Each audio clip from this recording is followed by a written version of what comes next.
अस्सलाम वालेकुम। मेरा नाम सफदर चीमा है। मैं ज़िला बदीन का रिहायशी हूँ और तहसील कुलारची। और मेरा शोबा ज़राअत के साथ ताल्लुक़ है। हम एक किसान ख़ानदान से मेरा ताल्लुक़ है। हमारे बाप दादा से हम यही काम करते हैं। तो आज मैं स्पेशली जो है वो जिस जो आपसे बात करना चाहता हूँ, वो एक ख़ास फ़सल है हमारा सनफ्लावर, सूरजमुखी। जैसा कि आप जानते हैं कि हम अपने जो ये खाने वाला जो तेल है, हमारे जो ऑयल्स हैं, कुकिंग ऑयल्स, तो इसके लिए हम बहुत ज़्यादा जो है ज़र मुबादला ख़र्च करते हैं मलेशिया से या और ममालिक से। हम कहीं से पाम ऑयल मंगाते हैं, कहीं से सोयाबीन मंगाते हैं। तो यकीन करें कि हमारे पाकिस्तान में इतना पोटेंशल है कि अगर हुकूमत और मुतलका जो इदारे हैं ज़राअत के साथ, अगर वो इस पे फ़ोकस करें और इस पे थोड़ी-सी मेहनत करें, तो ये हम जो कसीर ज़र मुबादला ख़र्च करते हैं इसमें, वो हम अपना बचा सकते हैं। जो वो ज़र मुबादला हम बाहर से चीज़ें मंगाने पे ख़र्च करते हैं, वो अगर हम अपनी लोकल किसान पे ख़र्च करें, यहाँ के एग्रीकल्चर पे ख़र्च करें, तो हम अपने पाँव पे खड़े हो सकते हैं। इस हवाले से हम खुद कफ़ील हो सकते हैं। जिसकी मैं एक छोटी-सी मिसाल दूँगा कि ये बदीन रीजन जो है, इसमें 2015 से पहले या 2015 तक कह लें आप, यहाँ पे 5 लाख एकड़ पर सनफ्लावर काश्त होता था। जबकि जो हुकूमत का हदफ था वो था 2,47,000 या 2.5 लाख एकड़ के करीब। तो आप अंदाज़ा करें कि उससे डबल होता था जो हदफ मुकर्रर किया हुआ था गवर्नमेंट ने। उसकी वजह क्या थी कि तब जो है हमारा कल्टीवेशन के हवाले से जो हम डीज़ल इस्तेमाल करते हैं वो सस्ता था।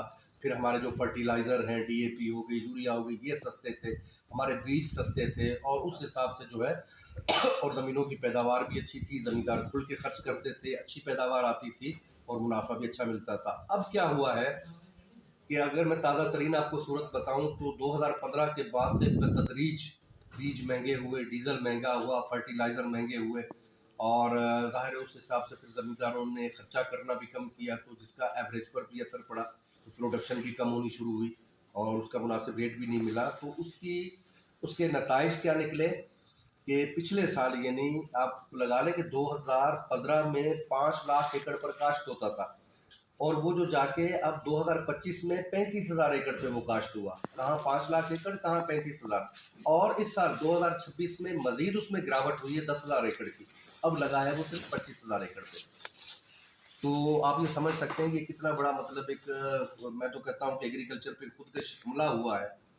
अब इसको दोबारा अगर हम रिस्टोर करना चाहें, हम चाहे मतलब अगर हम ये चाहते हैं कि हम अपने कुकिंग ऑयल में जो खाने का तेल है, उसमें अगर हम खुद कफ़ील होना चाहते हैं, तो हमें अपने ज़मींदार के लिए कोई बेहतरीन किस्म की सब्सिडी स्कीम्स देनी पड़ेंगी। डीज़ल में सब्सिडी मिले उनको, बीज में सब्सिडी मिले, फर्टिलाइज़र में सब्सिडी मिले और हुकूमत के अपने जिस तरह पास्को है, गंदम की ख़रीदारी करती है, इस तरह का एक इदारा बना के वो खुद ये ख़रीदे। मतलब कम से कम वो ज़मींदारों के वफ़द भी उनके साथ बैठें, उनके नुमाइंदे भी हों, एग्रीकल्चर के नुमाइंदे हों, गवर्नमेंट के नुमाइंदे हों, बैठ के वो तय करें कि अखराजात क्या है और कम से कम उसको किस रेट में बेचा जाए, ताकि ज़मींदार की के लिए उसमें अट्रैक्शन मौजूद रहे, उसको कुछ प्रॉफिट मिले। तो हम दोबारा 5 लाख तो क्या, हम 10 लाख एकड़ पर भी इसको यहाँ पे कल्टीवेट कर सकते हैं, करवा सकते हैं और अपना बहुत सा कीमती ज़र मुबादला बचा सकते हैं।